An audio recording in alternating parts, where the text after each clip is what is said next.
Hello all and welcome back to the channel. So yes, I wrote to the CMA.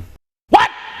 Hold up, before you judge, they was asking for people's input. They was asking for gamers' opinions on the whole matter, because you know they're really only seeing sort of Sony's side at the moment, as everyone can read. Sony's basically just telling them their version. Microsoft are giving their version. And I think they just want gamers' input, which is, you know, great. It's great that they ask for that. So it's only right that gamers actually come forward and give their opinions. I mean, it's completely different from people just randomly messaging the president of the FBI. So after thinking about it, I thought, yeah, fuck it, why not? I'm going to message him. I did think at first, I thought, what should I do? What should I message him? So I sort of message him, sort of telling them some home truths.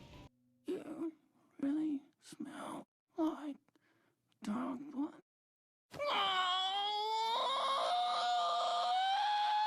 I thought, nah, that's a bit childish. That's only going to upset them and probably be totally ignored. So I thought I would stick with the truth. The truth. And so here it is, my letter.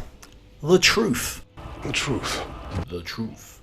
Yeah. So I know it's a bit small actually. So what I'm going to do is read it out to you. So let's do this. But before I begin, I just want to say my son's here with the grandkids and he's trying to get off to sleep, so you might hear a bit of background noise. Okay, so let's do this. To whom it may concern, as a gamer of 40 plus years and a resident of Britain, I would like you to consider the Xbox acquisition to go through in its entirety. Here is why. In a period where inflation, increased prices and COVID are rocking the world, especially the UK, this deal is wholly practical to allow non-privileged gamers to enjoy the same gaming freedom others, adults and children, should have the same opportunities to explore gaming and COD. For example, being on Game Pass would remove exclusion. As I've already mentioned, gaming should be enjoyed by all, and Game Pass will be available on PC, mobile, TV and console. There is also the option to play via the cloud. Give freedom to gamers with an optional subscription that allows access to hundreds of titles and don't allow games and content to be locked to one platform. Secondly, I'd like to highlight the nonsensical defence to Sony's gaming structure. Will this still impact Sony? Yes. Will it ultimately lead to the demise of Sony? No. Will it promote competition? Yes. In short, Sony entered the gaming space against two giants, Sega and Nintendo, and in 1993 bought Psygnosis, a British game developer and publisher. They also improved their status by acquiring 250 third-party exclusives. Obviously we know what happened to Sega, but this was in part due to their poor management, but Nintendo continued to thrive and find continued success with their consoles and games reaching critical acclaim. In addition, Sony continues to raise the price of gaming via game and console increases, as well as charging for generational upgrades. Gamers should have the option to opt out of those increases and play where it is more affordable. Finally, Sony continues to lock down third-party content on multi-platform games. Spider-Man from the Avengers, Hogwarts Legacy, Callisto Protocol, Call of Duty, FIFA, to their singular platform. Gatekeep third-party games entirely, like KOTOR, RE Remake, Final Fantasy, various, Project Eve, Silent Hill Remake, and remove previously popular multi-platform franchises like Spider-Man and Wolverine from day one purchase on all platforms except PlayStation. In 2021, Sony bought 10 game studios with a promise to bring more exclusives to their single platform and called it competition. If PlayStation is allowed to continue to compete like this, then Xbox should be offered the same courtesy. Restrictions to do so will hinder true competition and restrict the majority of gamers in favour of appeasing the few. Microsoft acquiring Activision is, quote, a good thing for the industry, unquote. Strauss Zelnick, CEO and Chairman of Take-Two Interactive. Kind regards, a gamer. And if you're curious what I'm referencing from the Take-Two Interactive CEO, here's the clip. Consolidation is what is happening in gaming with Microsoft buying Activision Blizzard. I mean, I know that deal hasn't closed yet, but I think most people think it's going to close, right? You think it's going to close? It's hard to know. I can't really predict what the regulators will do. We're certainly of the belief that it's a good thing for Microsoft and for the industry. We're in favor for whatever. Why? Why do you think it's a good thing? Because this is a Consumers highly might disagree with you, by the way. Well, it's up to the consumer to vote, of course, but it's a highly fragmented business, and there's plenty of room for creativity to go around. And Microsoft is an ally of ours, and if this makes their business more powerful, we think that's good for us. Well, yes, but they're acquiring a software company, and that's your business. And last time you were at the grill, we had Phil Spencer, and you talked about how you guys worked collegially and it wasn't a problem in the areas where they have games and you compete and it's all very friendly. But isn't that different if Activision is like their core focus? Ultimately, the consumer votes. And Yes. if we create great hits, which is our business, the consumers will show up, and no one can take that away from us. No one can replicate that. So, Well, but in terms of like promotional space, in terms of what Microsoft might push, they have, they have options. They have. right, but at the end of the day, if they're focused on the power and strength of their own business, they're going to want to be pushing the most successful properties.